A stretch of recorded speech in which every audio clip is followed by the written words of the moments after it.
Hi guys. So நேற்று news பார்த்தீங்களா என்னன்னு தெரில. ஸோ நாம் தமிழர் கட்சியின் ஒருங்கிணைப்பாளர் சீமான் அவர்கள் வந்து 100க்கும் மேற்பட்ட தொகுதியில் வந்து வேட்பாளரை வந்து நிறுத்திட்டாங்க. ஸோ இந்த நியூஸை பார்த்ததுமே எனக்கு பயங்கர ஷாக் ஆயிடுச்சு. ஏன்னு கேட்டிங்கன்னா, ஸோ திமுக வந்து தான் கூட்டணி பிரியக்கூடாது அப்படின்றதுல வந்து உறுதியாக இருக்காங்க.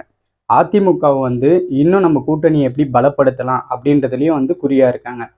புதுசாக கட்சி ஆரம்பித்த தாவேக்காவும் தன்னோட யார் யாரெல்லாம் கூட்டணி வராங்க, கூட்டணியை வந்து சேர்த்தி நம்ம பெரிய ஆளுன்னு நிரூபிக்கணும் அப்படின்றதுனால செங்கோட்டையனாவும் அப்புறம் நாஞ்சில் சம்பத் இவங்களெல்லாம் வந்து கூட்டணியில் இணைச்சிக்கிட்டாங்க.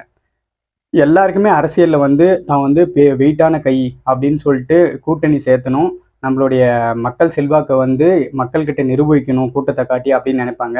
பட் ஆனால் நாம் தமிழர் கட்சி எவன் வந்தா என்ன போனா என்ன, நாங்கள் தனியாக தான் நிற்கிறது, அதுக்கான வேட்பாளர் அறிவிப்பு இப்போவே அறிவிச்சிட்டோம் அப்படின்னு சொல்லிட்டு பயங்கரமாக வந்து அவங்களுடைய அரசியல் பயணத்தை வந்து தீவிரப்படுத்துகிறாங்க. அண்ட் மற்ற கட்சியை தாண்டி நாம் தமிழர் கட்சியில் இருக்கிற ஒரு அப்ரிஷியேட் பண்ண வேண்டிய விஷயம் என்னென்னா, யாரையும் வந்து கூட்டணிக்கு எதிர்பார்க்கல.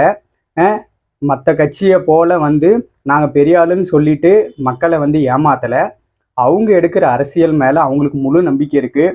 மக்கள் வந்து நம்ம அரசியலை இன்னைக்கு இல்லாட்டி நாளைக்கு புரிஞ்சுப்பாங்க அப்படின்ற ஒரு கான்ஃபிடென்ட்டான ஒரு எண்ணம் சீமான் அவர்களுக்கு இருக்குது. அதனால தான் வந்து எலெக்ஷன் வரத்துக்கு 4-5 மாதத்துக்கு முன்னாடியே வந்து வேட்பாளர் அறிவிச்சிட்டாங்க. ஸோ நான் அந்த வேட்பாளர் அறிவிச்சதை பார்த்ததுமே வந்து எப்படியோ இந்த மாதிரி மனுஷன் இருக்காங்க இந்த காலத்தில் அப்படின்னு நினச்சேன். ஸோ இந்த மாதிரி ஒரு சிறப்பான அரசியல் தலைவரை வந்து நம்ம மிஸ் பண்ண வேணாம் அப்படின்னு நினைக்கிறேன். ஸோ நாம் தமிழர் கட்சி யார் யாருக்கெல்லாம் பிடிக்குமோ அவங்களெல்லாம் கமெண்ட் செக்ஷனில் கமெண்ட் பண்ணுங்கள்.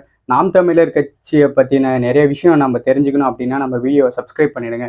இதே மாதிரி இன்னொரு வீடியோஸில் வந்து சந்திக்கலாம். பாய்.